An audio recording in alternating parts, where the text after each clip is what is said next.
What's up, everybody? Welcome to episode 146 of Valleytown. I'm ChanManV, and of course that's Jackie, and Allie is not this still frame because she's right there. What's up, Because Allie? I'm right here. What's up? And joining us is RDU, who hasn't actually visited us in a long time, so really happy to have you on with us today, Radu. Hi, nice to be here. Awesome. Well, it's this time of the year, guys. This is the time of the year we're all super excited about, since it only happens 3 times a year. But lots of cards to talk about today, and we'll probably just focus mostly on checking out those cards. But you know, like, how's y'all's week been though? Like, maybe just kick off like we always do.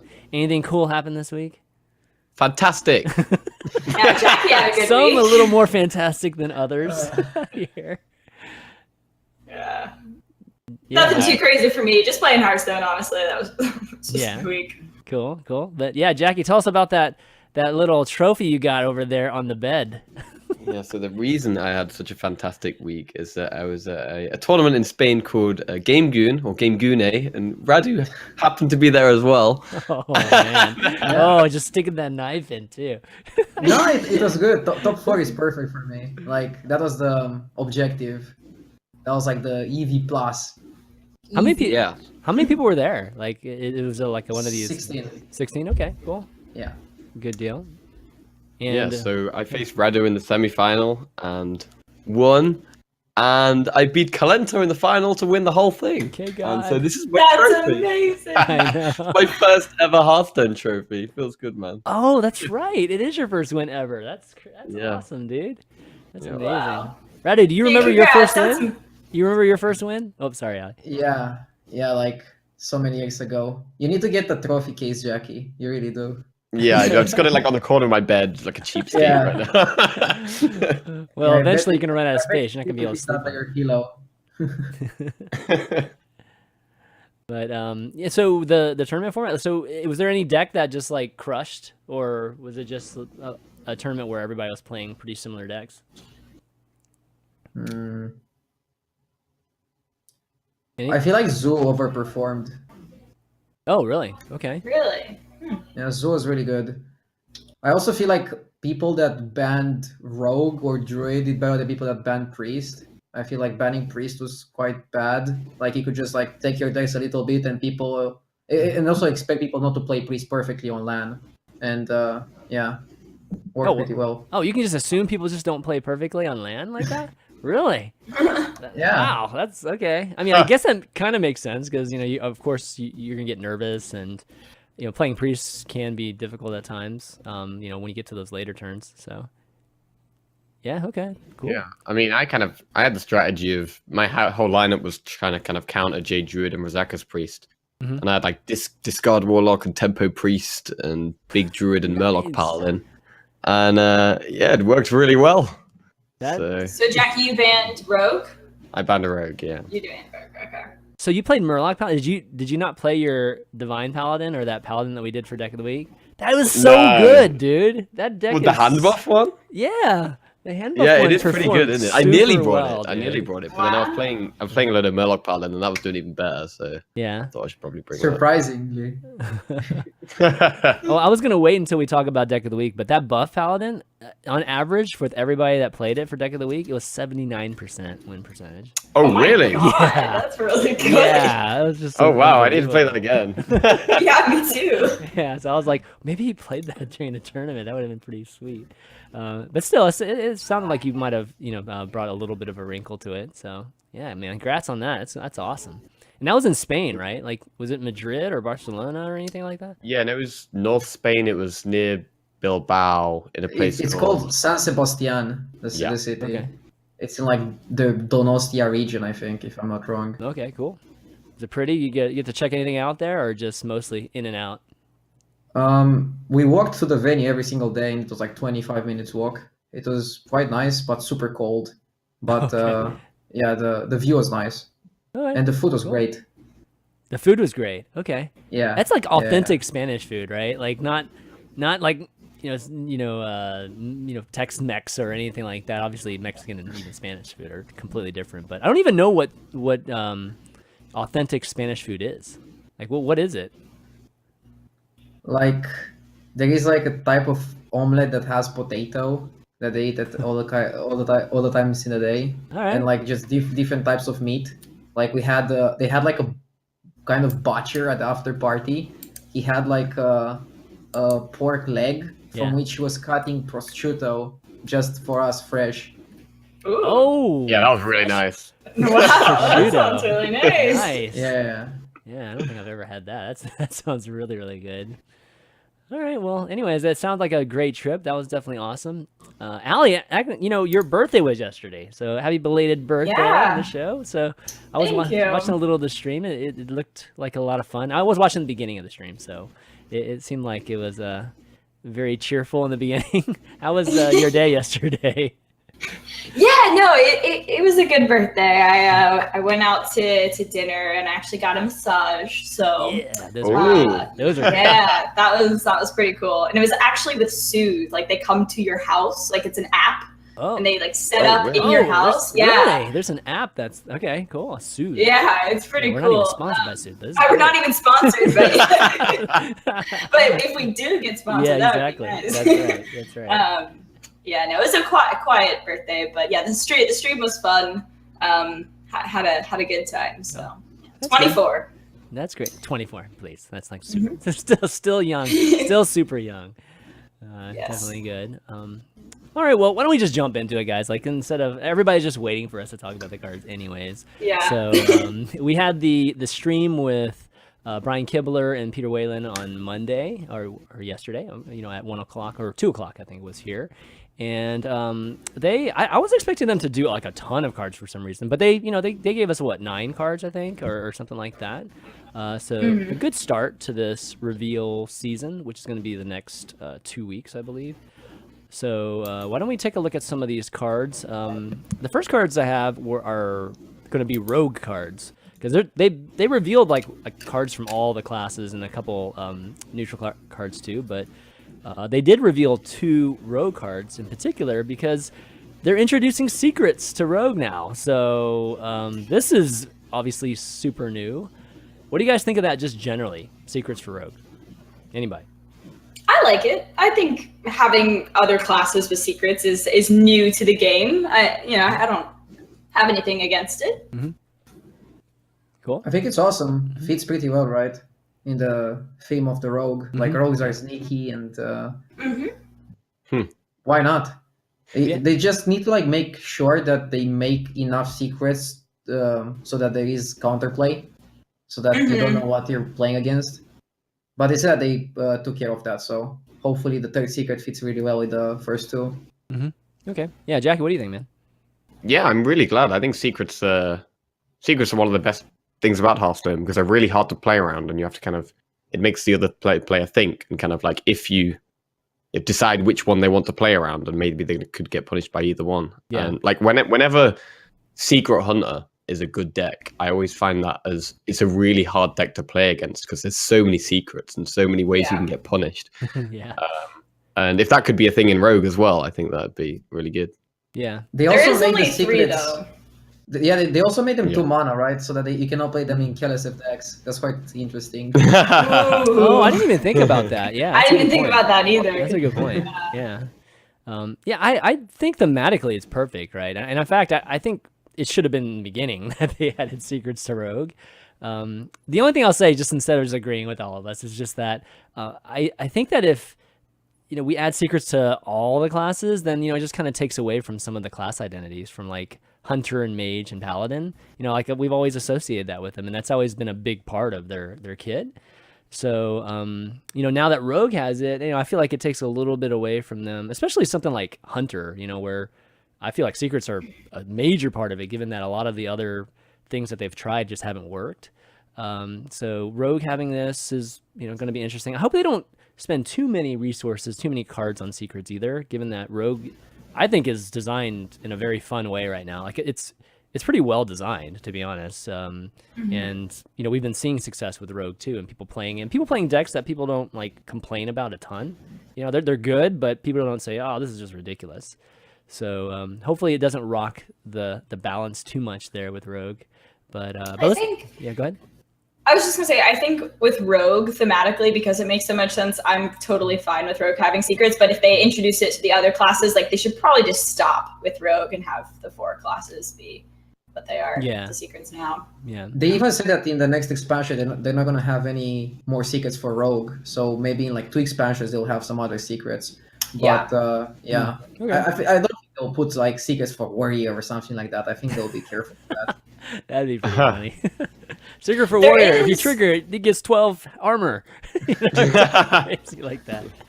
There's currently no additional card to kind of help the secrets right now because they don't have Arcanologist and Mad Scientist isn't in standard, right? So there's no, and then Hunter has the 3/4. So I guess there's no really kind of accessory to them as of right now. So you just have to kind of pay for the mana, I suppose. Yeah, yeah. So well, let's talk about them. Or play Wild.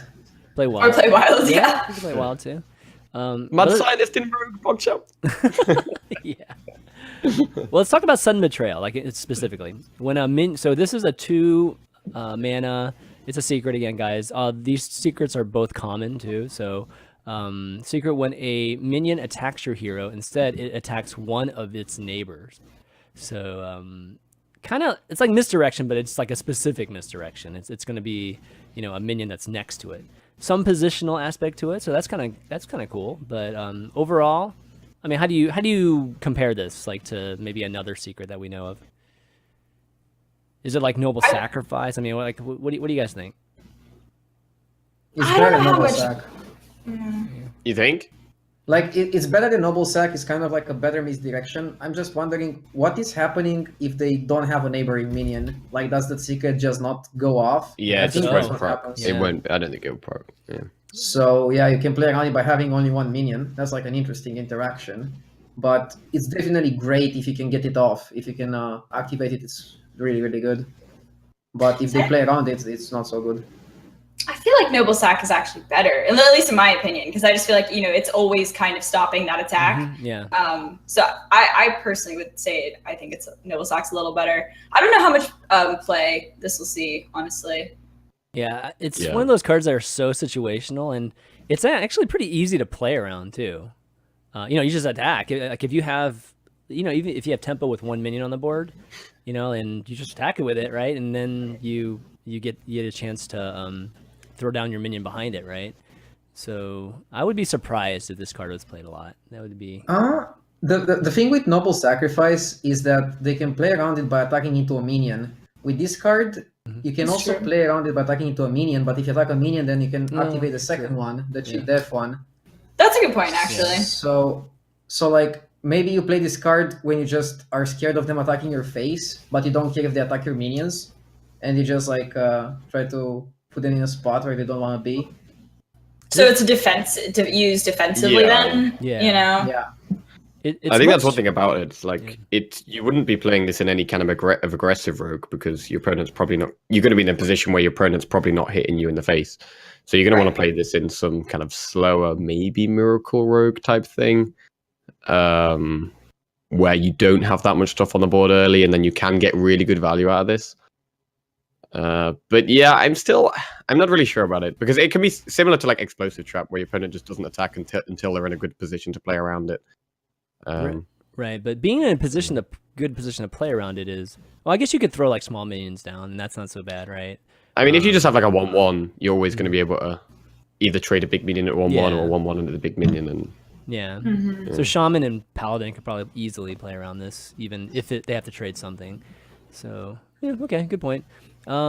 Cheat Death. That's the next one. So this is the other secret. Same thing, common, 2 mana. When a friendly minion dies, return it to your hand, and it costs 2 less. So that's very interesting. That's very roguelike. Now, that's the one thing I like about this one is that, we've seen stuff like Shadowcaster, stuff going back in your hand and the discount too. So what do you guys think about this one? My initial reaction was that it's very good. But I'm not. And now I'm rethinking it. I'm not sure how good. I mean, it's essentially Getaway Kodo, but yeah, I like it because it does fit Rogue really well. But I think it's pretty solid. I don't know. What do you guys think? Definitely looks solid. It's probably like the one that can be played on its own. Like, I don't think you can play Sudden Betrayal on its own. You probably have to play it with other secrets. But I can see playing Cheat Death on its own, because it's just like, as you said, Getaway Kodo, just a value play.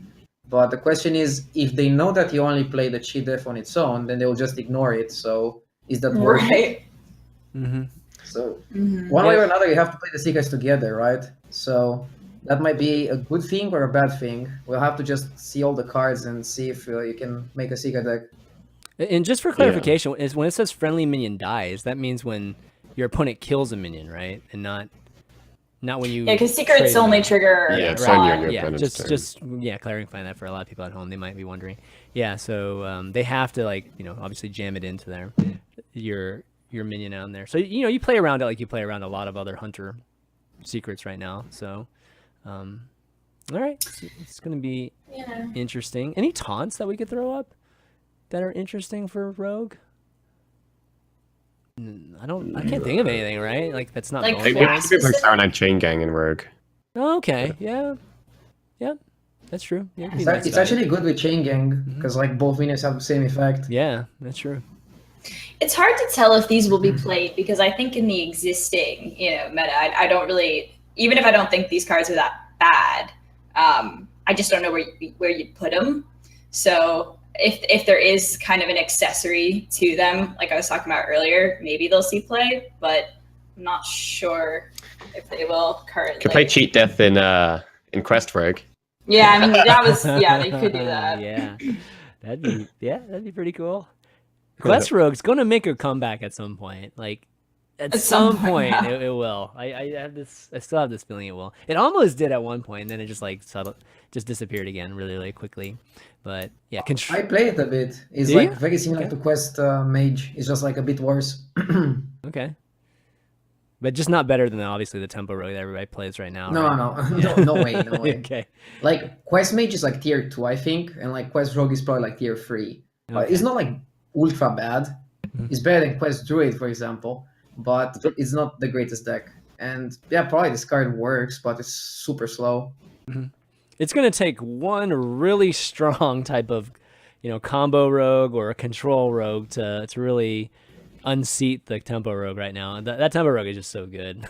And I don't see it going away anytime soon. So it's gonna What you could do with Cheat Death is have it set up and then play Malagos, and they kill your Malagos, and then you have a 7-mana Malagos, and you can use all your Sinister Strikes and Eviscerates and Razor Bells. They have to kill it too. They have to. Yeah, you have to take the chance, right? Like you'd have to play Cheat Death though the turn before, basically with nothing else. That's true. Yeah. And then like just do Vanish be a Cheat Death. slow turn or slow couple of turns there, but I don't know, maybe. How about Lich King? How about Lich King on on turn 10 with Cheat Death?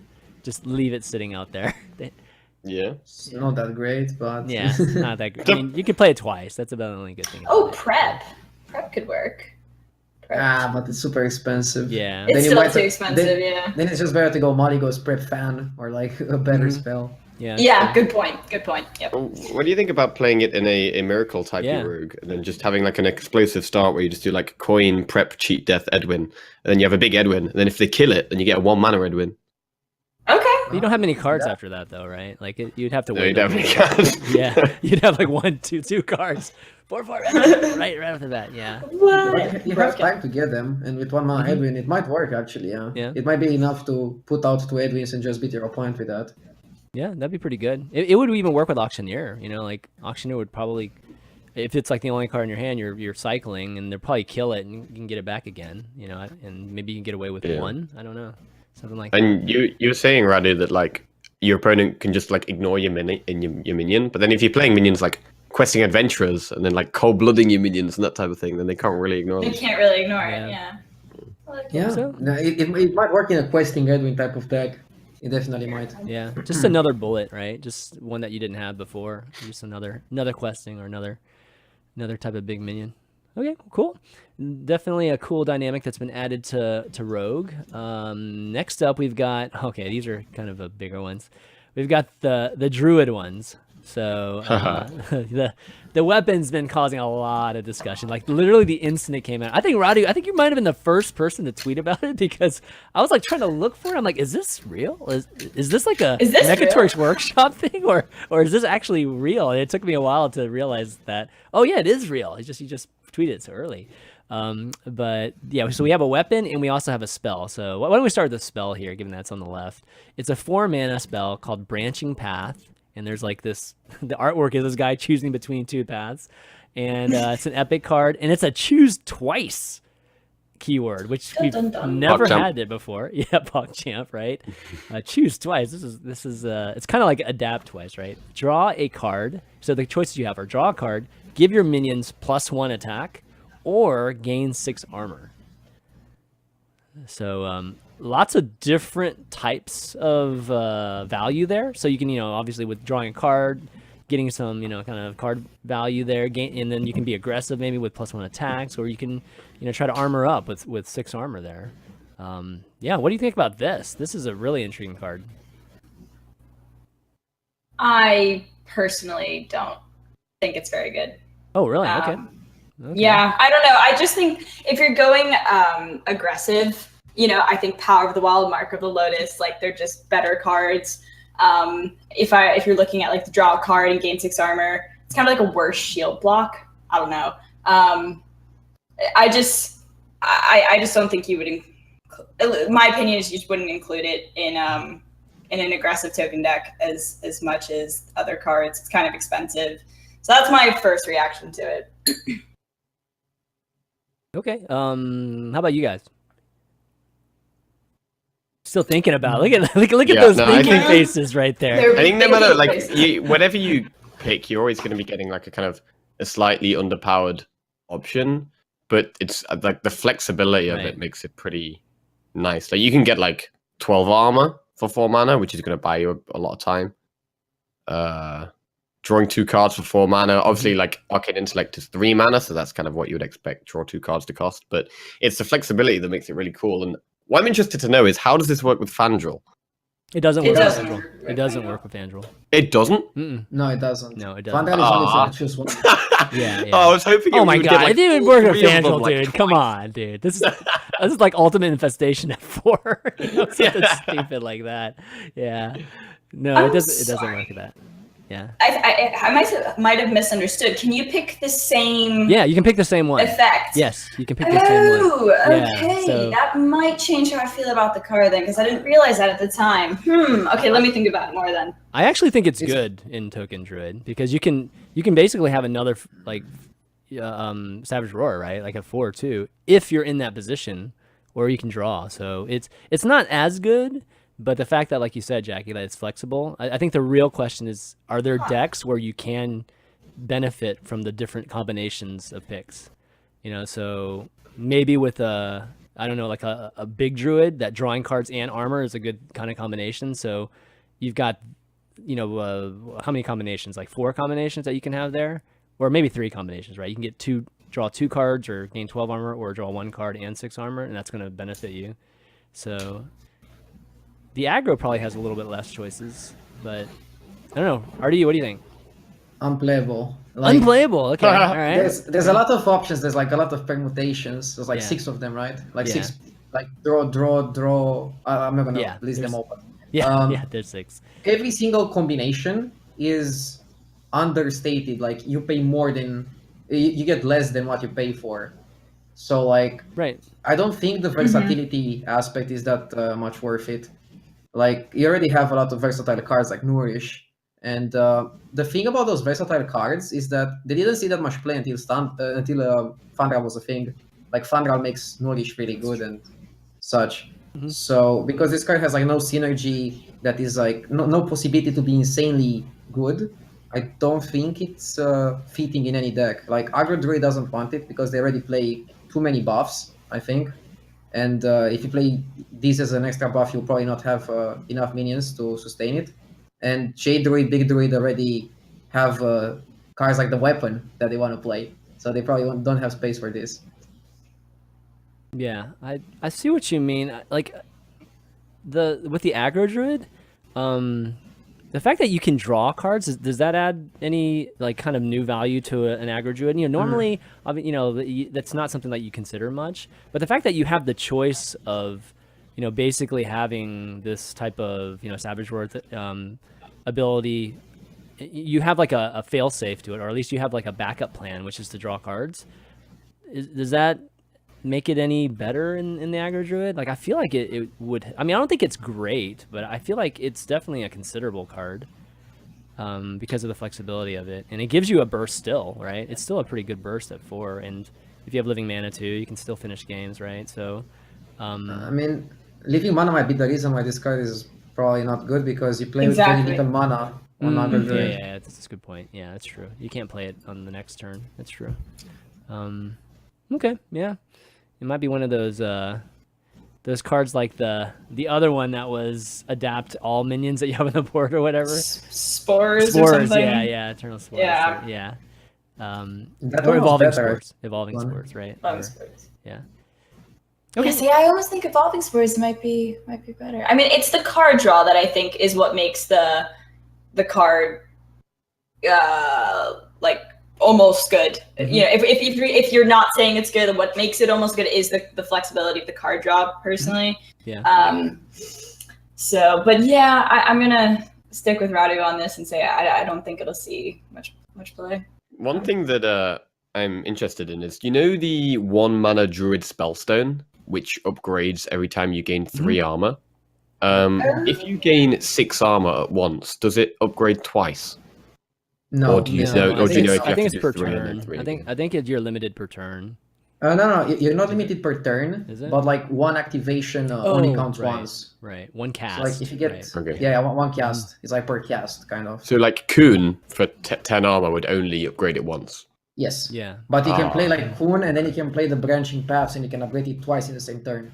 Yeah, or you could branching path, and then you could hero power if you had already like Malfurion or something like that, right? Like, I think that works too, right? So I feel like if this was going to see play, it would be in that style of deck, some kind of slower druid deck that maybe used the Spellstone. okay. But Okay. Which one was a Spellstone for Druid? Was it just the spell that does damage? Is that what it was? I forget what it it's was. 1 mana, deal 2 damage to a minion, and then Yeah. you upgrade it, and it does 4 damage to a minion, and then you upgrade it again, and then I think it does 6 damage to anything. Or is No, it I 6 think to it's a It might be 7 actually. It's like 6 or 7, I think. I'm Is it- pretty you sure it's to a minion? Otherwise, You it's sure? broken, right? Yeah, it's to a minion. I'm almost positive it's to a minion. Yeah, Malagus would be fucking amazing. Otherwise, people will start playing that with Maligos and with like yeah. Moonfire. No, Yeah. no. Oh Yeah, that'd be great. I'd love to see some more Malygos druid. I'd love to see. That could be interesting. It might be too easy though, but yeah, it'd be pretty interesting. All right, so the next card we have for Druid is Twig of the World Tree. So this is the weapon that they've given Druid, and for those of you that might not have caught the first tranche of cards that they released, every class is going to be getting a legendary weapon this release. So this is 4 mana, a 1 attack, 5 durability weapon, Death Rattle, gain 10 mana crystals. So a lot of questions. I think the first questions people are wondering is, okay, so what does gain 10 mana crystals mean? Does that mean I just gain 10 empty mana crystals? So like it just ramps you all the way up to 10 immediately, but doesn't give you the actual mana to use? Or is it both?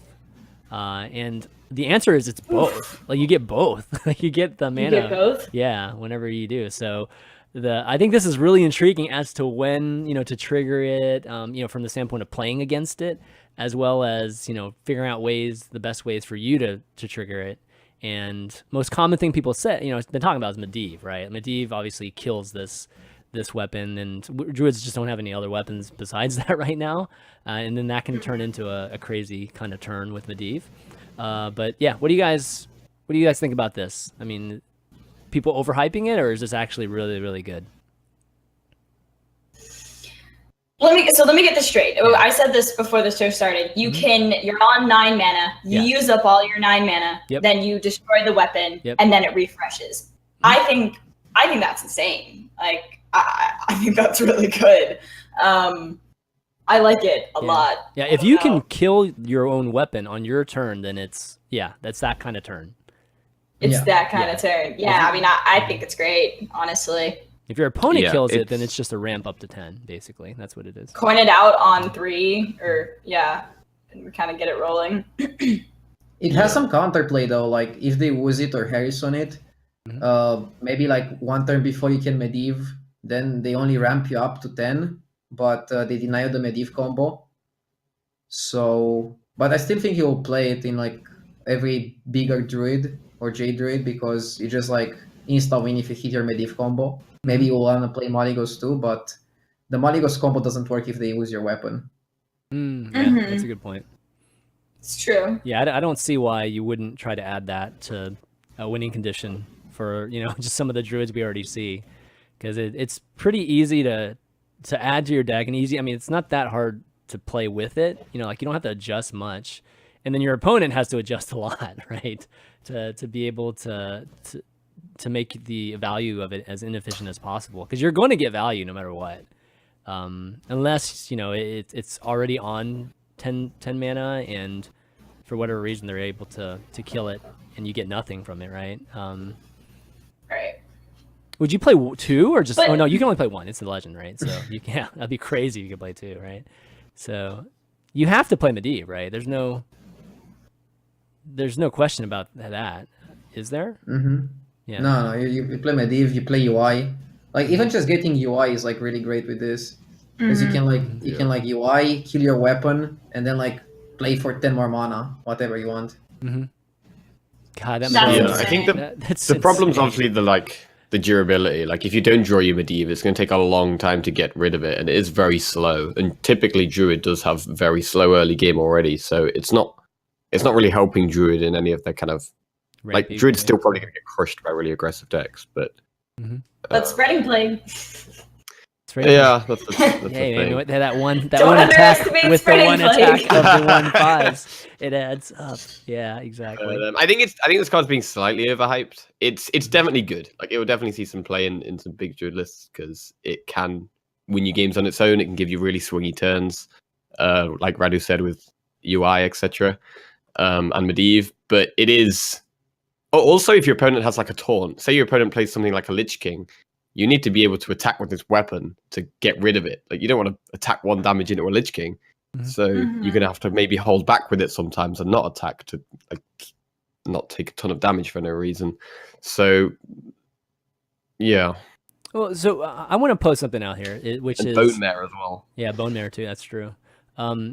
What if like eventually they end up changing Ultimate Infestation for whatever reason? And so let's imagine a life without Ultimate Infestation. Is this card still Sounds like heaven. I know, right? Like That'd be nice. I still believe that at some point it'll receive some kind of change. So in a world without Ultimate Infestation, is this card that good?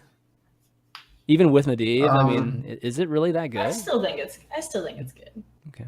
I mean, in a meta where people don't play weapon removals, you can just play this in Maligos and then just like OTK them. Yeah, that's true. See, I think it'll be interesting to see, how much weapon removal there is. Are the other weapons good enough where everyone's just going to be, playing weapon removal and then nobody's playing the weapons, and then when nobody's playing the removal that comes back, people start playing the weapons again. Like I can see the meta doing like this wave of shifts, depending on how it turns out and the other weapons that we see. So yeah, kind of like with Golaka right now, right? Yeah. I'm just waiting for tech. I'm waiting for the videos with this and Kun and Medivh and Kun and all these crazy combinations of getting 10 mana cards and how many big minions I can throw on the board all at once. It's going to be pretty hype. So Twig of the World Tree. It's so funny that a weapon is a tree branch. I guess that's what it is, right? It's like a flower almost. So funny, man. Yeah, it's a bit pathetic. Yeah. I know. It's like I'm sure I'm not going to cower away from a little flower looking like that. All right. So next 2 cards we've got some more class cards here, and we've got a Shaman card, which is an 8 mana, man, really expensive legendary card. And this is their weapon, the Runespear, which is 3/3. And after your hero attacks, discover a spell and cast it with random targets. So let's compare this one to the one that we just talked about, right? Like, this is like on a different level. It's like not even, I mean, on a different level lower. Like, so what do you guys think of this? Is this just totally meme, or is this actually really, really good? Like, in y'all's opinion? They couldn't have made it like a 4/3 or just something. I don't know, an 8 mana 3/3 weapon. 8 mana, 8 mana. Like 3/3. no. Holy My smokes. opinion is no. That's all I have to say. I like it. I know. I'm Jackie surprised likes that it. you like it. Yeah, of course. I mean, imagine if you get like Volcano every time, right? That's insanely good. Like the card definitely has like high potential. Like it is a meme. Like it's. I mean, imagine like you play Primordial Glyph when you have a one-arm on the board and you hit Glyph again every time. How many times does that happen? well, Yeah, so I Discover really- Spell, this is a shaman spell, right? Yeah, Yeah. but still, there's a Yeah. lot of shaman spells. Yeah. Yeah. Oh, you're I think comparing the it to main- Primordial Glyph, right? Okay, gotcha. The main Yeah. problem with this is that shaman spells aren't that good. Like, No, if this was like a no. mage thing, it would be way better because you Oh, can get yeah, like for Meteor, sure. Flame Strike, Blizzard, Kabbalist Tome. Mm-hmm. But in Shaman, they don't have that much good stuff. Like, you're probably not going to be playing in this in a deck where Bloodlust's going to be good. So you're going to be looking for like Lightning Storm, Volcano, and I don't know what else. Hex, it's like you could get Hex or Hex is something, good.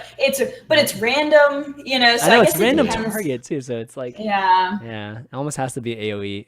Like, Did it have to be random? Like, would it have been don't- too yeah. broken if it wasn't random? No, I just don't think they want to have cards in the game that like require you to click twice. Like that's the thing. Like if you think about it, there's just no cards that do that. Yeah. Like Let- it yeah. would be weird to like make you click again after you select target. That never happens. They want the game to be like more simpler in a way. Maybe we, Intuitive. maybe we theory craft this. Maybe they felt like all the complaints that Hearthstone's too expensive. They decided, yeah, let's make a terrible shaman legend so they don't have to go and try to buy it. Yeah, maybe that's what it is. I mean, this card could be good in like heavy control shaman, but heavy control shaman is not really that good. So like the only good shaman deck right now is Evolve Shaman, unless control shaman gets some other better cards. But even if control shaman is good, this card is very risky. Like you pay your whole turn, and then you hope you get an AoE. If you hit an AoE, that's great, as Jackie said, but it's probably not gonna happen every single turn. So But would the Doesn't- AoE hit your own stuff though? Of course, yeah, it would. Yeah. Okay, so it's- And Maelstrom wouldn't. It's like if you hit your Evolve. optimal spell that you want, I mean, the best you do is get something that's actually worth 8 mana. So there's not that much upside to the cost you're paying for. If this was like 6 mana, or I mean, it'd be a tiny bit more interesting. But 8 mana, oh my god, like no way people are adding this. Like I'd be shocked if people added this. also, since the other weapons are really good, people are gonna play a lot of weapon distraction, so they're gonna kill your weapon instantly. yeah, that's Uh, true. I don't Maybe know, if there was a way to make your weapons like a weapon reduction, like cheaper, maybe. But until I see that, I'm gonna say no. I mean, imagine if you're playing this in Control Jade Shaman and you get a Jade Lightning and then you end up getting like an 8/8 Jade from it. Then that could Yeah, be but- good. Jackie looking at the positives. I like Yeah. it. Jade Lightning. I just, I awful. guess, man. That's I don't know. For me, it's just kind of like this doesn't even match anything in the shaman kit right now. Like they didn't go freeze with this. They didn't go, evolve or kind of flood type of thing, which we were, we were pretty used to with shaman. No Murloc aspect to it. It's just kind of random, like in my opinion. So, yeah, I don't love that card.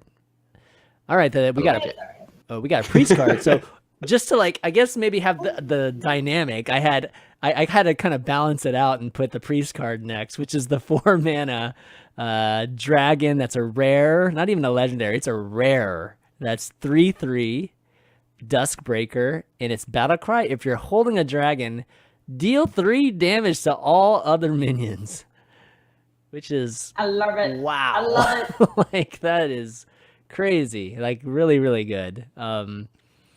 Yeah. First thoughts, guys.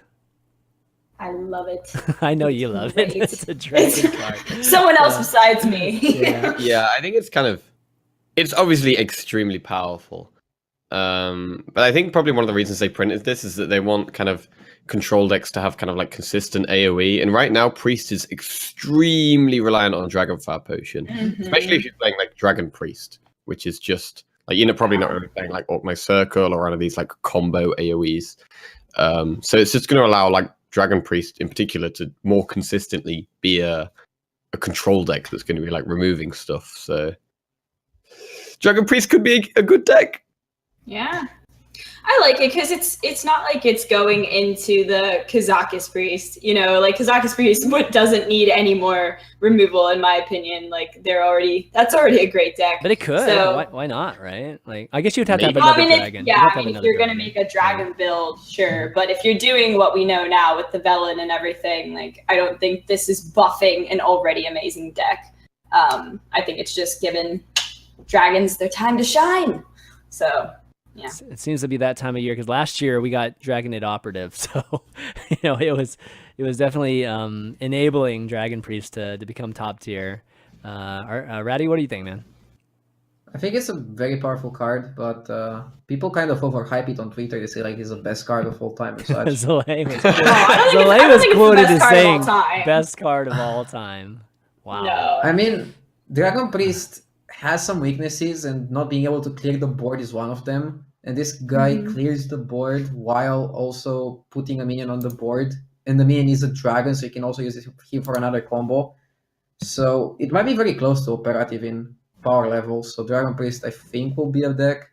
But I'm not really worried about this card like breaking the meta or anything like that. Hopefully. Well, I mean, I think it definitely contains Zoo, and I mean, I think Priest is just going to stomp like all the faster or even just like the Zoo-ish, those type of decks. And the nice thing is that we haven't seen any kind of powerful early dragon or anything like that. Still turns 1 and 2 are still questionable for Priest to hold tempo. So this card isn't, it doesn't give you that kind of power swing. It just helps, in more of a control late game type of board control game. But if we see a powerful, like whelps and things like that again, then oh man, yeah, this is insane. Yeah, we probably won't. Yeah, I hope not. Go ahead, Allie. Oh, I was gonna say, I think that this card would still be good even if it wasn't a dragon. Like Blackwing Corruptor was still great. Okay. Yeah, and so the fact that this is a dragon itself, I think, is what makes it like even better. Yeah.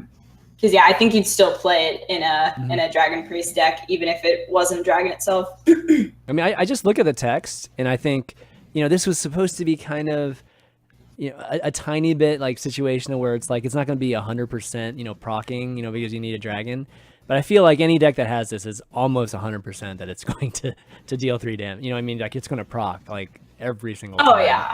It won't be hard to get it off. Yeah. Not really every single time. You don't think so? Somebody made calculations like on turn 4, you probably have like a dragon in your hand like 60% of the time or something like that. Well, how many dragons in the deck? Like it really doesn't. Like usually you play with like 7, 8. Yeah. Maybe. That's true, because oftentimes you want to drop your Twilight Drake on turn 4, and if that was your only dragon in your hand, it might take a few turns to kind of get an activator for it. So we're talking Twilight Drake, Draconid, Primordial, and Bookworm. Yeah, Duskbreakers. Oh, yeah. You might not even play Primordial. That's 10. That's right? 8 if we're doing 2 of each. But I don't think you do Primordial. You don't think we do Primordial? Okay, if no Primordial, then it's 8. If it's Primordial, it's 10. That's a lot. I mean, okay, so maybe not like every time, but okay. Well, I'm pretty sure Blizzard tested this card without it being a dragon, and they probably saw that it's like not powerful enough. So like, I think it's well balanced. I hope it is. Yeah, as long as they don't add more dragons. If they add more dragons, then it's going to be just the power level of this rises. Scalebane. We forgot about Scalebane. Oh, Scalebane too. Yeah. Yeah, I mean there aren't that many great dragons, right? Like Scalebane isn't a card you really want to be playing in a control deck. Yeah, and then like Twilight, also same with Twilight Drake. Like when Dragon Priest used to be fairly good as a mid-range deck, like no one played Twilight Drake, but that was mainly because Twilight Guardian was just better. Well, you play cards too, right? Like you have to play early cards when you're playing Priest because you'll give up way too much tempo if you don't, right? So you're not going to have very many cards anyways. to make that Twilight Drake great. Oh, there is the Interesting. possibility. Interesting. One last thing.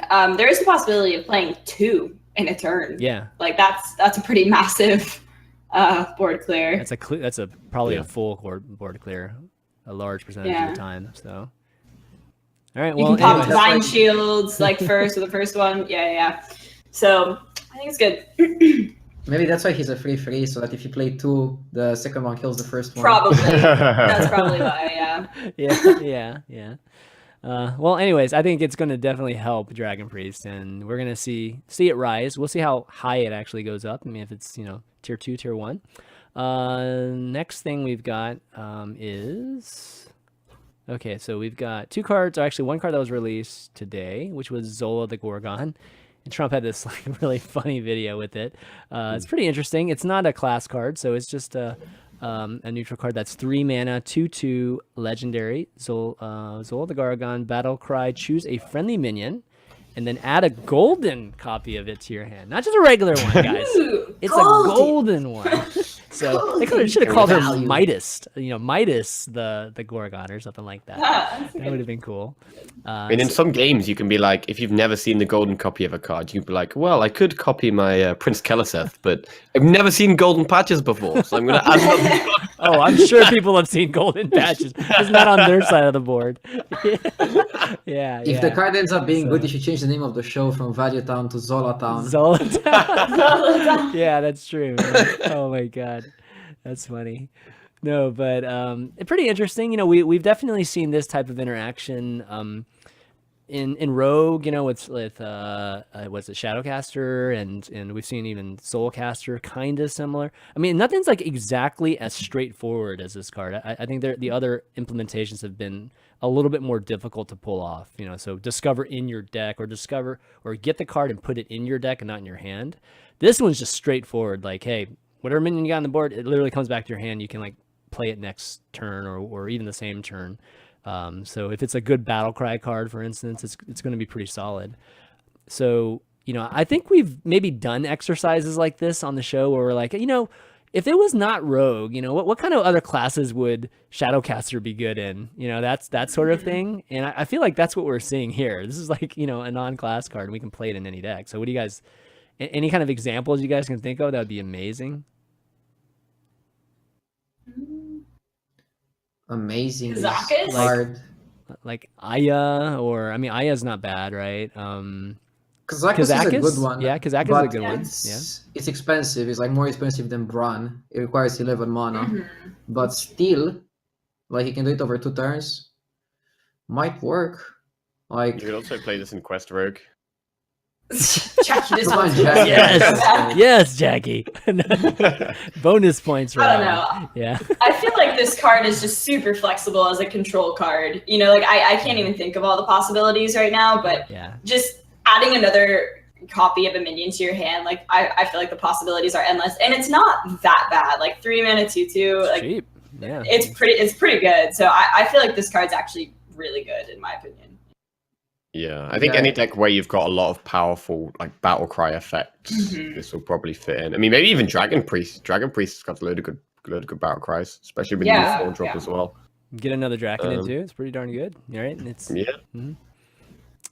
yeah. I think it's quite slow, but like it will definitely see play at some point. Maybe like not in this meta, but at some point it will see play. But it's very slow. Like we shouldn't expect this card to always see play. No. It's kind of like Keleseth. Like it requires a special meta to be played. Yeah. Now these are the kind of cards that I particularly love, just because it's like greedy, and it's perfect for greed decks, and you can just try to get crazy amounts of value. It's so fun. And you get golden cards. So and you get golden cards. That's a cool nuance. You know what I mean? That was not really great of them to actually throw in something like fun. that. Yeah, definitely cool. They need to release a card which, if you have in golden, it has better stats, and then you can play Zola with that card. Yeah. And you get like value. Yeah. Get some golden Silverhand recruits, man. Things like, what card would you think would be the least, like something surprising that people have not seen the golden version of? It'd have to be like a token of some sort, right? Like, What can we think of? I don't know. Maybe a golden. What is it? What is Sindragosa like? Those champion things, those egg things or whatever. You can still get Frozen a golden. champions. Like you can get any card golden, I think, for some way, even the tokens. Oh, okay. Oh, yeah. Sindragosa's tokens would be golden too. Yeah, that's true. Pretty sure no one's ever seen Golden Boogie Monster, right? No one's ever seen that. Yeah, I've gotten 3 of those things. Okay, so I know what it looks like. I know what it looks like too well when I open packs. So, all right, next one we got here is a Hunter legendary. So this is not the weapon. This is actually the other one because each class is going to get 2 legendaries. This is an 8 mana card, a 6/6 body, Kathrena Winterwisp, and Battlecry and Death Rattle. Recruit a beast. And recruit, if you guys don't remember, is basically a single word that means draw from your deck. Like just actually take it from your deck. Charge, Yeah. basically. Yeah, you charge basically. So it's got kind of like this Aya kind of effect, where you can get a minion when you first play it and get a minion when it dies too. It's 8 mana, so it's definitely expensive and on more of the kind of control hunter. They just love printing control hunter cards, I guess. Eventually, it's gonna be good. Okay. You're not gonna make it good by making expensive cards, though. So, does this guys, does this have a chance of being played? And anything that you can see right now? I think so. Like you Okay. can just play mid-range hunter with this. Mhm. The thing is, like, you don't want Alliestrasza from your deck, but because you always keep Alliestrasza and you like never keep Savannah Highmane, you have a higher chance to like not have that many Alliestrasza in your deck, for example. So like you'll have expensive beasts like Savannah, and if you pull a Savannah, then it's game over. So it probably will have some potential. I'm just not sure how good mid-range hunter and hunter overall is. They probably need like a 1-drop beast, and then they might be able to play. Okay. I think the card has a lot of potential. It just really comes down to if a slower hunter deck is viable or not. Like if it is viable, then yes, I think it will see play. But like maybe if hunter got some AoE or something, like even with the Death Knight though, having a little bit of AoE, I could actually see this maybe working out. I personally really like the card. It's just, and I hope it's playable. I hope that a slower hunter is actually possible. Yeah, the card itself I think is really strong. Like especially if you maybe you're even playing like King Crush in your deck or something, or like Charged Devil Saw, and then you can actually get like it can actually be like reactive as well because Hunter has a lot of just kind of slam stats onto the board. Whereas if you can have like a kind of reactive or defensive side of that as well, like Giant Mastodon, you could pull a massive taunt out your deck. The taunts are going to be good, right? Like that's what you would want to pull out, right? Yeah, and then you've also got the charge. Like you could play like big Hunter. Big Hunter. Is good. But I think it's the same problem Hunter's had for a while, where the early game still just right now isn't good enough, and Hunter's just gonna fall behind against decks like Zoo, against decks like Rogue. And so actually getting to play this card, Hunter's gonna struggle to kind of get to that stage in the game, I feel, against other aggressive decks. This would be great against control decks. Like mid-range Hunter, just play minions, slam this, and it's really hard to deal with. And then they play the Death Knight, and then it dies, and then you automatically pull another Highmane out your deck. And so this card on its own is insane. It's just, does Hunter have the early game to support it? I'm sure people will try out Hemet decks with this as well. Yeah, but the issue still with Hemet is that it's still an 8 mana card, right? So. But I guess you could guarantee that the value you get from Battlecry and Death Rattle are super great if you did that. Because as a hunter, you have to play low minion beasts. Like, yeah, we have Alliestrasza, but people play Grandmother, people play Razor Maul. Like you still have to play those 2-drops and 1-drops, right? Yeah. I mean, it could work really well, right? Yeah. Like you could play. Yeah, maybe they even print like another 1-mana beast, and then you could play like that new 1-mana beast, and then Alliestrasza, and then Grandmother and Crackling Razor Maul, and then like play no beast in like the 3 and 4 mana slot, and then play like big beasts like 6/5 mana, and that would work really great with Hemet. Yeah, you got to win. You have to win right immediately, right? So yeah, that's true. You've got Companion, and to kind of be that 3-mana slot anyway, which won't, so. Yeah, and you have like the bow and kill command. Yeah. Handmaster isn't a beast. So Yeah, Hamasa isn't a beast, and then like you can only like start playing at 6 with Savannah or something. you could Maybe even play Tiger like or something. really defensive things like Mistress Mixtures or like Yeah. Saronite Chain Gang, Tar Creeper, like Just these type of non-beast things that are just like strong cards on their own that aren't beasts, but kind of help you survive for a while. Yeah. Okay, cool. Yeah, it'd be definitely interesting to get a chance to try this Keleseth out. Hunter. Yeah, Keleseth Hunter, right? Exactly. But would it be good enough to like sneak Nazoth in there too, and so you can get like this again? Yeah, there'll be room for Nazoth, sure. That'd be kind Not if you play with Mistress of Mixtures, but That's true. That's true. Okay, next up we've got let's see, 2 spells. I think these might be the last 2 that we have here. Okay, so we've got the Warrior Spellstone, which it's another thing I think about this release is that each class will get their Spellstone. So this is 7 mana, Lesser Mithril Spellstone, a rare, and summon 1/5/5 Mithril Golem. So we've upgraded to Mithril Golems from Jade Golems, and it upgrades every time you equip a weapon. So what that means, guys, is that if you have this card in your hand and then you equip a weapon, then the summon 1/5/5 Mithril Golem turns into summon 2/5/5 Mithril Golem. And then if you equipped another weapon on top of that, then it maxes out at 3. So you can actually get 3 5/5s from this if you hold it long enough and you have enough weapons in your deck. So a little bit later, but do you think Warriors are going to be able to pull this off? I mean, Warriors are the control class, right? So if there's anything that can have the patience for a Spellstone, it's going to be a Warrior, I would think.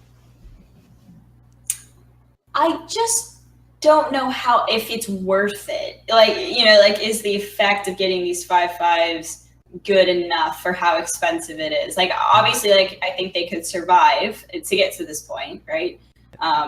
But it needs to kind of have an end game strategy. Like, how does it win other than just attrition? You know, like it needs a little bit more than just summoning a few 5/5s. That's my initial thought. 15 is not enough for Allie. It's not enough. It's not enough. Yeah. Back and fire potion. Boom, boom. No, that's true. Like, That's true. Yeah. no, like it needs a little bit more. Oh, can you imagine if it was 6/6? Oh man, that would be amazing. Yeah, if it was 6/6, I think it actually could be slightly better. I think it's playable. Like, but it's only playable in a deck that is not playable right now, which is like Tempo Warrior.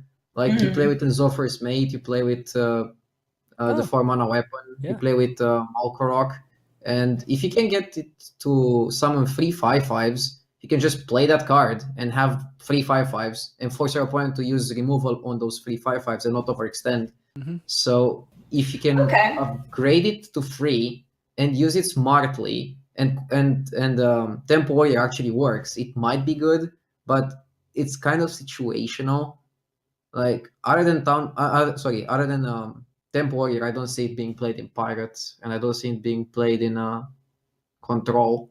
It's also like a very bad top deck, so I don't know. Do you think you'd play Fiery War Axe in Tempo Rogue? I don't know. Wow. Probably not. My have the strong Fallen, man, or the mighty have fallen. Holy smokes! Yeah, I think I agree with Radu on this one. Yeah. Like Tempo Warrior would be the best place for this. I think Tempo Warrior could be a thing though. I think it could be a thing. It could be a thing, I but think it's it could be hard. Yeah. I mean, like Frothing Berserker is still an amazing card, right? So Yeah. if it just has the Warcron's not right bad tools. either. Yeah. You got We We Blood haven't seen the Warrior weapon, correct? From the new No, set. I don't believe so. No. Let me double No. I hope How it's a about- Fiery War Axe. I hope it's like a 2-mana Right, free. was just you just like that meme where you just the original Fiery War Axe renamed, basically. Like, imagine how much of a PR stunt that would be if Blizzard releases like a 2-mana free weapon called Fiery Winax or something like that. Oh, that would be funny. No, but I with have a feeling it'll get a really. I think that they'll give Warrior a really good weapon, right? Like that would make sense. So if it's good enough, yeah, maybe we'll see a tempo deck. it's been a while since we've seen a super good weapon from him. We did see one last release, right, with the 4-mana weapon, but yeah, Mithril Spellstone. I think it feels like a Doppelgangster Evolve type of play. You know, it might be later than we see with Shaman. And like you guys said, it has to be in a mid-range type of deck. But I kind of like it added to the warrior deck, though. It's like I think warrior has so many things right now that are just like good for the dead man's hand that this type of diversity I think is good. All right, next one we've got the paladin spell. It's just called straight up level up. I mean that's pretty Level cool. up, bro. It's a very good description of what it does too, because it's 5 mana, rare. Give your Silverhand recruits +2/+2 in taunt. That's leveling up, all right, for sure. Yeah, I mean, so this is, I think, very good with something like a Flood Paladin, which we haven't seen in a while. We've seen attempts at it, and that kind of hand buff Paladin was maybe headed in that direction, at least the early game of it, which is kind of cool. But yeah, what do you guys think? Will this actually make Flood Paladin something? Anybody? I would like to hope so. I think everyone used to love mid-range Paladin back in the day when like Quartermaster was popular. Yeah. And for some reason that was Quartermaster. such a popular deck that everyone used to love. And so if this card kind of helped bring back that type of deck, I think that'd be really, really good for the game. Does anyone know if it's Stand Against Darkness in Standard right now? Stand Against Darkness. Yeah. Summons 5 Yeah, 1/1s. I think it is. Yeah. Yeah, so you could Yeah. coin Stand Against Darkness and then level up the turn after. Lost in the Jungle is in standard, like the That's a 1 mana good one, summon too. to Or even the Yeah. weapon too, right? Like and Vine Cleaver. yeah, Yeah, Vine Cleaver. Yeah, and we've got the new 2 mana guy that adds 3 recruits to your hand as well. Oh, yeah, great card. yeah. Yeah. So I'm definitely this is gonna be one of the first decks I'm playing. It's like a dude paladin. Dude, Dude. level up, dude. Dude Paladin. Jack is gonna level up. There was a dude paladin at one point. Yeah, that was like just more of fun meme. But yeah, this maybe this is a real thing. Then it gets wiped. By the Also, you dusk. can use like the Steward of Darkshire to give your dudes like Divine Shield, and then the turn after level up. So I like it a lot. It's gonna be rough against Duskbreakers and things like that, though. But Yeah. I think it's gonna be hard for it to actually see play, but I like it. Jack is gonna try. Jack Yeah. is gonna try Yeah. making it. no, I think it probably just depends on the meta. You're like, if there's Maelstrom portals, if Shaman's good, like AoE. I want to believe in the card because I like it. I just don't know if it's going to be good enough. I wish it was just like, God, I feel like it is like properly priced in a way, but at the same time, I kind of wish it was a little bit cheaper, just a tiny bit cheaper. Or on a 2/5 body. Yeah, or a body, yeah, or 2/5 body like a quartermaster. Yeah. Right. I don't know, like if you yeah. compare it with Quartermaster, it's obviously worse because like the taunt doesn't really help. When you already have a big board, you wanna go face anyways, and like your minions have taunt because if they don't kill your minions, you win the game. Mm-hmm. So I feel like maybe if it was just give your Silverhand recruits +2/+2 and 4 mana, then it could be spicy. But maybe they're afraid. Yeah, I Yeah. think they are. Yeah, I think so. We don't have Master in the game, but in standard, I mean. But I still think we have some. We actually do. options. His name is Tarim, though, and he's a little bit more expensive. Right, so, yeah. Muster for battle coin level up. Oof. Oh, that would be pretty, that would be good. I don't know if you compare this just to, Blessing and Spike Ridge. It's like those are just so much better. Like you don't even have to go wide with those. So Yeah. this is like dependent on. It's like it's very situational. Just you have to have a lot of things on the board. While those things are very easy to execute. I can't see this being played. Unfortunately, I'd like to see it play, but I would have liked to see this card like 2 years ago. 2 years ago would have been amazing, I think. But right now, I don't think it's to that level. I can definitely see Jackie playing it, but other than that, I don't think. I think one It's a thing Jackie card. when Quartermaster was popular, the only other card other than your hero power that summoned Silverhand recruits was like Muster. Like you had Muster, Right. your Yeah, hero only power, Master. and then like just not a that card big. for a while, to, like upgrade your hero power. But we've got a lot of things that create dudes now. Like we've already gone through them all, like Lost in the Jungle, Blank Cleaver, etc. But then there's also more benefits to getting a big board. So if you do get a big board of Silverhand recruits, you can play 2 level ups in the deck. You can play Tarim, you can play Light Fuse Stegodons, you can play Steward of Darkshire to give your Dude's Divine Shield to protect them, to buff them the next turn. So there is quite a lot of options. So I think it's definitely worth experimenting with. All right, cool. Dude maybe. experimenting. Dude experimentation. That's what I like to hear. I think that's what I like to hear. That sounds kind of weird now that I say it out loud. But yeah, so that's going to conclude our card reveal, at least for now. There's going to be more. It's probably. Oh, is there another one that just came out? Yeah, there was another one. Well, no, Feral Gibberer. We didn't talk about we didn't do that guy. Gibberer? Yeah, I have it on here. I have it. Oh, man, I just like almost Oh, there's missed another one we didn't talk about. I almost missed the... oh, wait. We missed two. Oh, wait, okay. Oh, no, there's Oh, yeah, Rummaging there's Kobold. two. There's two of them. I think I moved them, that's why. Okay, hold on a second. I actually have them here. Where did I put them? I added them. We've got... Oh, there we go. It's the first two. That's where it is. Okay. So yeah, we had like the mascot of the expansion, which was the Feral Gibberer, which maybe in the past was the Weasel, but clearly this guy is, I think, the meme mascot of the expansion. And I don't know, Peter Whalen was thinking this guy was cute, and he is not cute in my opinion. He reminds me of Taz from Looney Tunes, like the Tasmanian Devil. Does he remind you of Taz? Yeah. He looks kind of like a Taz. He Reminds me of the Yu-Gi-Oh card Karibo. Yeah, everybody's calling him Karibo right now. Totally. I think he's like Karibo, and maybe for all the maybe older folks out there, he's like a combination of some gremlins, like mixed together too. He looks cool. But anyways, he's a 1-mana 1/1 body, rare drop, and after this minion attacks a hero, add a copy of it to your hand. Doesn't have charge on it though, so he actually somehow will have to live a turn, but you could have endless amounts of Gibberers in your hand. So I've seen some meme talks about, or I think Radu, you were talking about Quest Mage, or people talking about Quest Mage or something like that, or maybe Raven was telling me about that.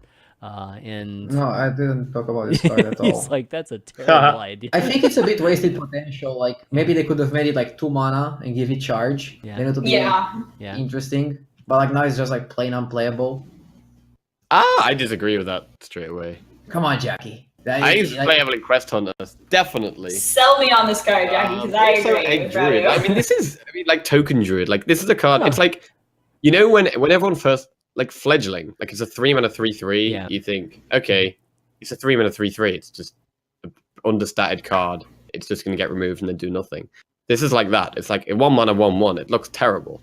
But then if it does end up hitting you in the face, then you get another one. And then it could also, this one could also hit multiple times. And then the other one you play could also hit. Like the value is pretty, you can get a lot of value from this. So basically you want to pay 1 mana for a Wisp, that if the Wisp attacks face, you get another 1 mana Wisp. Okay. Yes. You hit the nail right on the head. I mean, for you to survive, you need to play against a class that doesn't have a way to deal 1 damage. Ping, yeah, basically. And maybe even hide it behind a taunt. And yeah, maybe Druid, but I think it's super slow for Druid. And there's no 8 words in any other deck, I think. Well, an aggro druid, is there a scenario in the aggro druid that you would Hand maybe buff Paladin. Hand buff Paladin, yeah. Nah. Maybe. I think Quest Hunter. Yeah, I was gonna say. Quest Hunter, that makes sense too. Yeah. Like I don't see it just in aggressive decks because like Firefly I think is just simply better, you know. But if it's in a quest deck or something that has an objective to be like copying cards, then I could give it a spot. But I don't think you'd throw it in an aggro deck just to have a 1/1 at least. I mean, you could have it in the Paladin deck where you have the Diviner or the 3 drop that puts Divine Shield right on these guys. The Steward of Darkstar. Yeah, Steward of Darkstar. Yeah, that could be good. Or at least help it stay alive, right?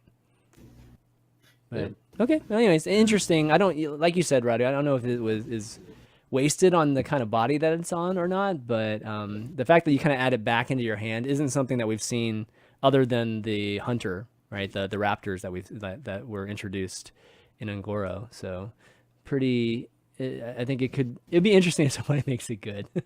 The next thing we've got is another neutral card, which is a 3-drop, and it's called Rummaging Kobold. So this is like the junkyard kobold, basically. It's a 1 attack, 3 health battle cry, return one of your destroyed weapons to your hand. So, if you lose it, you can get it back by this guy who just digs through the trash, basically. All right, so what kind of weapon would we like to see back in our hand?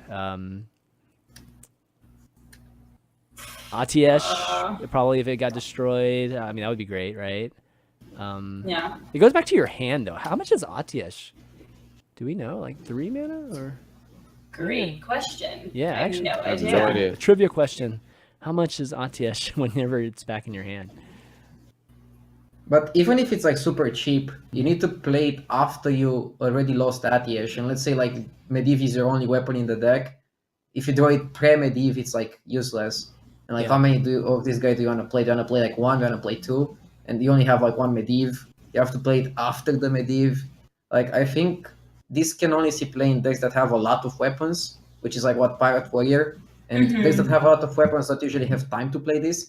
Maybe Temple Warrior. Temple Warrior might have time to play this. Yeah. Yeah. Just hope you don't get a Yeah, hook like or anything Nizam's first that. mate or something. Like, yeah, you Yeah. could kind of, if they were cheaper, you could kind of keep bouncing them back. Yeah. Yeah. Okay.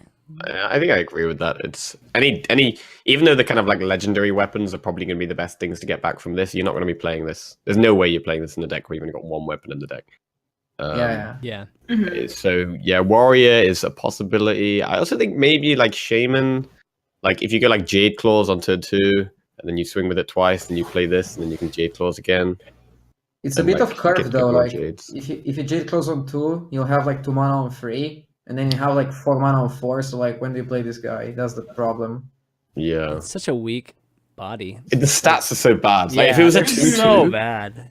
a 2/2 would look much nicer than the 1/3. I think even a 1/4 would be more intriguing, but or 1/5, like we were talking about the battle cry card that I was doing for Jebaited last time. Even 1/5 would have been kind of interesting. Well- But 1/3, I mean, that's almost nothing. It's pretty bad. One thing that he has going for him, as Jackie said, you could play it in Evolve Shaman. Like maybe on turn 5, you just like play this and then like replay a Jade Claws. And it's also good if you evolve it, but I'm not sure how much the situation is going to come up. Yeah. Yeah. It's one thing it could be good with is the 6 mana Furnace Fire Colossus, which Oh gains yeah. stats to your weapons in your Oh, hand. you can get a giant. Yeah. That's Yeah. funny. Yeah, you can get at least one of your weapons back. Maybe right, you play after- that in Tempo Warrior. Oh, that'd be hilarious. Oh, what he's talking about, for those of you who don't know, is like there's a card where you destroy all the weapons in your hand and you give all the stats of your weapons to this minion that you throw on the board. So you would kill all those weapons. That's considered destroying a weapon, right? Even though it comes from your deck, it's not being destroyed in your hand, but I mean like in your actual, Wait, once Colossus it's equipped. destroys a hand, not a deck. Yeah. Yeah. Yeah, sorry, in the hand. Yeah, not the deck. God, Yeah, that would be and- insane if it was that. Okay, well, I think that's definitely a card that is intriguing. I think people will try it for sure and try to get Warrior back into the forefront, maybe with some more weapons to the face. We'll see what the Warrior weapon's going to be soon. But all right, that's it for the cards, guys. That was fun. I think That was it's fun. nice this time around because we didn't have like 30 cards to go through like last time, right? Like that was Yeah. not nearly as fun. So it was good getting a chance to review it. But why don't we thank some of our patrons now? Just spend a little bit of time to always give thanks to those guys because you are the guys that support the show, keep the show running. So I want to spend a little bit of time and give a shout out to Mike T, Romy S for being our legendary producers as always, and then Albert, Bryce L, Engine S, Brandon P, Raydan, Bob K, Eric L, Jackpot 777, Feldy Locks, Pink Mage Diaries, that's cool, Will S, and Cody K. Thanks so much. If you didn't hear your name, we'll get to your name. Don't worry about it. Like eventually in the future weeks. But again, if you want to help support the show, go to patreon.com/valuetown and make a pledge if you like the show. Anything helps, guys. All right, host challenge. So we actually had some people do the host challenge this week. Yay! Like last week, it was a complete fail because we had such a hard one. But this week, we for those of you that didn't watch or tune in last week, Raven suggested the Bolvar challenge, which was how big of a Bolvar can you make? So we had Man, Radiant is just our challenge, I think, guru, because he always comes up with good ones. Here we go. This is the one that he ended up getting. He ended up winning it with a 53-28 Bolvar, which pretty exciting. I mean, he obviously used a little bit of the skill, obviously the bone mares and some help from other buffs, I'm sure too. But he did say that he did get some +2, quite a few +2s just from the normal Bolvar plays. So that's pretty impressive. I think that takes your opponent not killing you, right? Like, I don't think you can get that on one turn or anything like that. No, you'd have to. He had to be a good sport. Well, he might have ice block, so maybe he was able to buy. Popped him at 21. Yeah, popped it at 21. That's true. That's true. I mean, he's playing against Questmage, right? So Yeah. Questmage doesn't kill your board usually. Yeah. He's also playing from the phone, so that's like another achievement. Yeah, that's true. Little do we know, somehow he might have lost it. No, he couldn't have lost it. It's like 8 mana. It's like on turn 8 or something like that. He could. Right? Like, it's pretty crazy. But cool, yeah. Raydan, congratulations on another week of winning the host challenge. But we should come up with another one. You guys think of anything? Anything? Or Roddy, I'm sure you've thought of something, right? Something crazy in the past? Anything? Like a challenge. Yeah, like a challenge. Like the biggest X that you can do, or the... Try to guess a card that they will reveal for the next expansion. Just guess a card? Okay. Yeah. All right, maybe we can do that. So if you guys have a guess, go ahead and email those guesses to valuetown@chanmanv.tv, and you got to guess before the actual card comes out, or it doesn't count. So you can be like our oracles of Valuetown or something like that. We've had people actually nail it pretty hard in the past, and when people came up with Mechatork Workshop cards, and then they would come out with cards like almost very, very, very similar. So it'd be cool if people could predict that. Deck of the week. We should come up with something. God, the last one was so good, Jackie. Like, everybody loved that Paladin. The Paladin. Super loved it. Yeah. Could use one of my decks I won GameGune with. Okay. I was gonna say Tempo, Jackie's Tempo Priest, maybe. Yeah, Temple Yeah, we Priest. could do- That sounds We do good. Tempo Priest. Okay. Yeah. Yeah, you're gonna have to give me that list. But I'll post that Yeah, on the send me the Patreon site. And those of you that aren't patrons, you can still participate in Deck of the Week. It's just the little mini shows that we do on Monday. We just have the patrons on as guests. But I definitely take the feedback that you guys send in, and we just average it out. And the last one, the Paladin, was 79% win percentage. So we had players across the board playing it. It was good, definitely really, really good.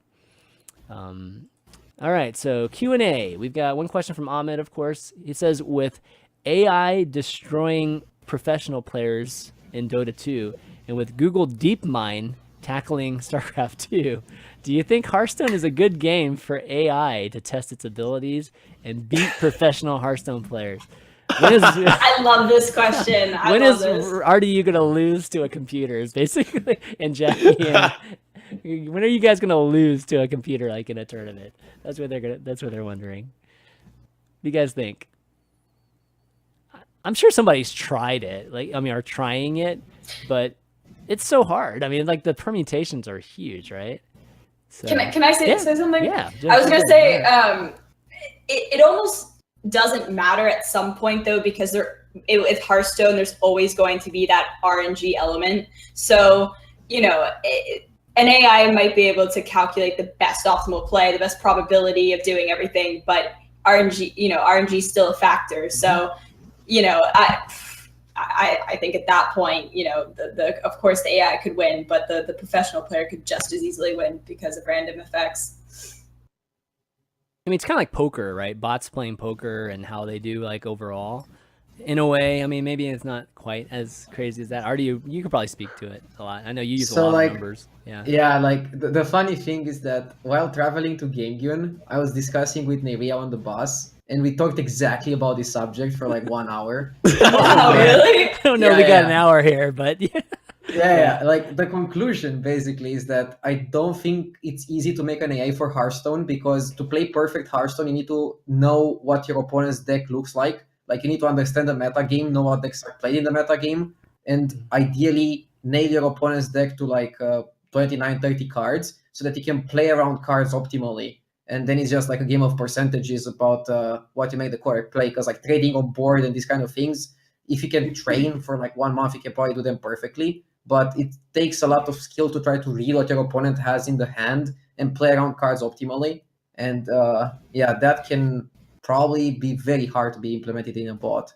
But so I don't think we're gonna say soon.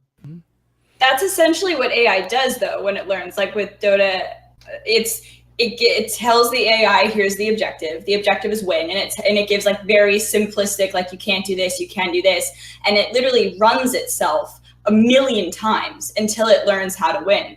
And so in this situation, you build the artificial intelligence to play ladder, or like to understand the metagame over and over and over again. And then it would on its own understand like the probability of what it needs to play around.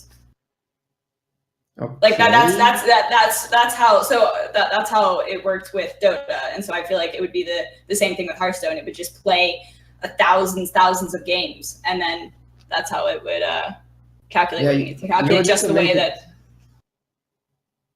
No, go ahead. I was saying that you would need to make it play ladder for like thousands of games, but that might be quite difficult.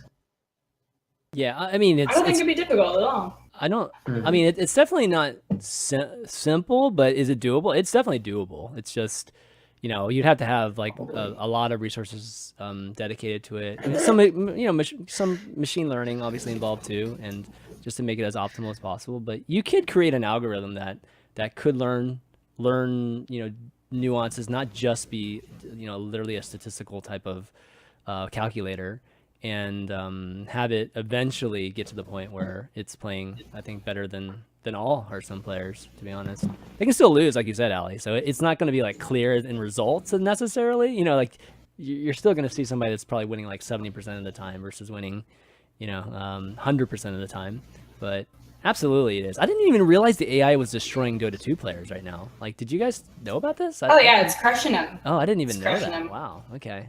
Mm-hmm. The players were really like salty about it too. Really? They were. They were really salty. They're like trying to take away from the technology. It actually kind of triggered me because I think it's kind of remarkable of how the technology is advancing. So were they trying crazy stuff, like just really trying to throw it off by like, I don't know, doing crazy all-in things in the very beginning and stuff like that? Because I mean, of course, aim-wise and like creeping and things like that, they're going to be perfect, right? A computer is going to be absolutely perfect doing that.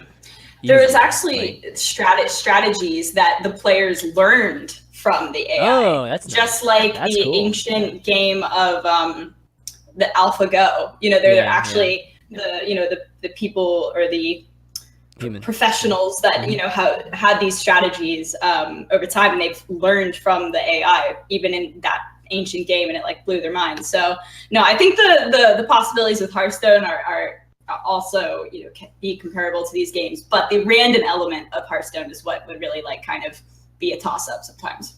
Yeah, if there's ever becomes a good bot that becomes like kind of learns the meta game and knows to play around all the best decks, then I'll just meme the shit out of it and it won't know what to do. It would be the BlizzCon event every year. It's like Hearthstone Championship versus Bot versus bot. Exactly. Oh god, that'd be. What would be like really interesting would be like to see if similar to other games, the pro players can learn from the bot something. Like I'm really curious if the bot would have like some specific patterns that it finds are the best. Absolutely. So what I would like to see, I think it would be really, really fun, just me being, just programming and everything, is that, back in, I haven't done it in a while, but me and a group of friends, we used to be just complete nerds, and we would like have programming contests. Like we would develop a, just for lack of better words, we'd almost develop like a battleground, and then we would come with our own bots, and then we would like, okay, let's beat each other. So the simplest one was like rock paper scissors. Who could beat each other in 100 rock paper scissors sessions, and then we'd figure out ways to create the result that we wanted. And it wasn't necessarily all the time like you would like make a bot that outsmarts your guy. I mean, you can kind of cheat sometimes and try to just print that you won, like just kind of skip and kind of pull from memory and things like that. But it'd be cool if they created a contest where you actually could write a bot that plays Hearthstone, and you go against another guy that wrote a bot that plays Hearthstone, and then just go at Who it. wrote the better Yeah, bot? exactly. Who's better at programming a bot? That would be pretty fun. That would encourage That would be botting. pretty fun to watch, actually. Yeah, that would encourage botting, which is I don't know if Blizzard wants to do that, but I think that would be an interesting Yeah, Blizzard definitely doesn't want that. right. But good question, Amin. Definitely appreciate that. I think we got time for one more. If anybody in the chat, Jackie, you want to take a look at chat, see if anybody. I've just been laughing at that. That's just a load of meme stuff. Oh, is it just a bunch of memes? Okay, somebody's Yes. got to have a question in there. Maybe one question. We don't never take a question from Twitch chat, so. Chat, you got any Legitimate questions? question, chat. Yeah, legitimate question. Yeah, what's up? Talking about memes, like imagine how funny it would be if like they design like super intelligent bot, like the best they would be like the best Hearthstone player, and then the bot would just like go face almost all the time. Imagine If it was smart enough to adjust to it, oh yeah, that'd be hilarious. We finally have the answer. The best way to play Hearthstone is go face. Yeah. No, the question is that because I do think eventually we'll get to that point. Is that Yeah. will we still want to see humans play other humans, or will we want to see bots play other bots? And I would say that humans will still want to see other humans compete. That's my hope. You know, Well, but yeah. I think those are real questions that we'll be asking ourselves in 20 years' time. Yeah, I think it's one of those things where I think when you watch Hearthstone, it's still about appreciating and watching the players that make the least number of mistakes. You know, like that's usually what determines, or at least a lot of times that determines who wins. Is just the player that didn't make as many mistakes. And you know, I think that's more entertaining right now than just watching just perfect play, because you know, like it's kind of boring if it's already, you know, like if people already kind of know what the percentages are right from the get-go, then it's just kind of like, that's not that exciting, right? So they'd have to like Humans change. also They'd have to want- change the rules on us like constantly, right? Like, all right, this round it's this, the next round it's this, you know, and you'd have to adapt somehow. Your bot would have to adapt. Yeah, like humans also want to watch other humans, right? So I don't think unless we're gonna have replicants like in Blade Runner, they're probably not gonna like want to watch just like pure machines playing against pure machines. Yeah. But There's if we no get to the if we emotion get to in like it. having robots that like look like humans, then maybe. But Yeah. Like Westworld, you know, I mean, Yeah. these questions Westworld. are a little Are bit they, more thoughts? relevant. Yeah. Yeah. I don't think until we're to that point, we're still going to want to see humans playing each other. But, you know, Yeah. 50 years or whatever, you know, that time is when we might actually have, you know, some kind of Westworld society. Like that's when the question is a little bit more relevant. Yeah. All All right. but So, so- there are no questions, or we can just Someone yeah. asked, Okay. Got go ahead, Jackie. go on from GJC327. Which class needs the most help for the next expansion? That was the one that I was going to pick out.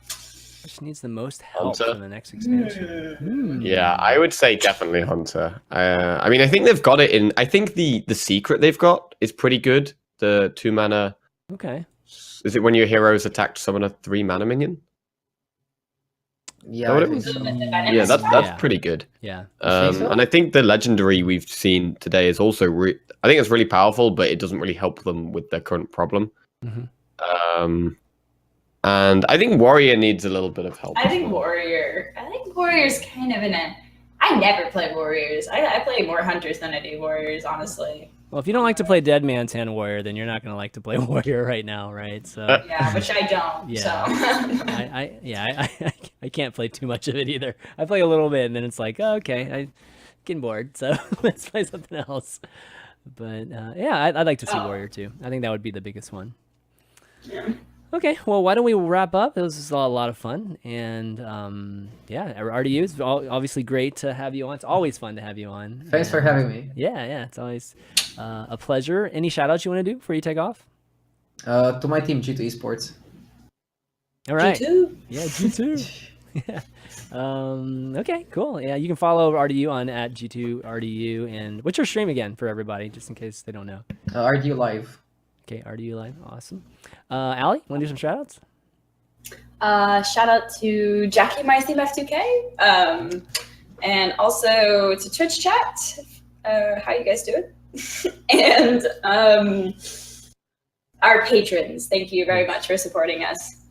I'm sorry, Jackie, you totally wanted to say that. That's what sucks about Jackie going after Hallie. It's like, Yeah, what am I supposed to say now? I know. Sometimes Jackie goes first, and then That's I'm true. just I try like, to mix what it do up I with you say? guys so you can, have a little bit of a chance to get the F2K love first. Jackie, how about you? Yeah. Thank you for GameGune and everyone Yeah. who organized the event in Spain. It was a fantastic tournament and a great place to get my first tournament win. So thanks to all of you guys. Hopefully more And everyone who was supporting me through the tournament as well. Lots of you guys like sending me messages on Twitter and stuff like that, and it was really nice. So thank you for that. And to my team Fades of Karma for supporting us and helping us live our dreams. Live our dreams. Nice. That's so nice. That was very Disney ending. Disney ending, exactly. Where dreams come true. Yeah. Thanks everybody for watching. Obviously, the three of you guys for doing the show. I do have like a mini kind of announcement that I can let you guys know about. We're doing a streamer showdown this Monday, and we got Kibler, Toast, and Trump going at it, and we've actually got Garrett from the Angry Chicken that's going to be hosting it. So that's going to be cool. Get a chance to see Garrett in this type of format for the first time. It's going to be Monday, 2 p.m. Eastern on Toast's channel. So tune into that. We've actually got some new segments today, or at least one new segment to debut that I've been working on for months. So I'm like, can't wait to actually finally show you guys and see what you guys think, because if you like memes and everything, you're gonna love this this segment memes? For sure. Yeah, memes, exactly. Perfect. But if you guys want to listen to Value Town on the way to work or when you work out, you can find us on iTunes and Google Play, as well as SoundCloud.com/ChanManV. You can find the VODs always at YouTube.com/ChanManV, and follow the show at ValueTownGG. But that's going to be it, guys, for this week. So for RDU, Alliestrasza, Jackie Chan, and myself, ChanManV, we'll see you next week. Bye, guys. See ya.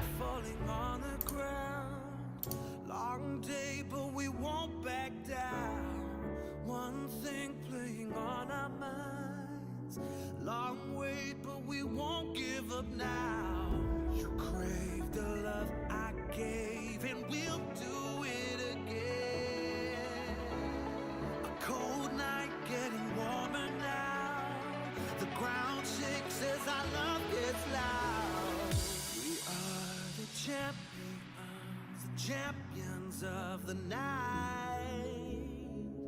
We are the champions of the night. Yeah.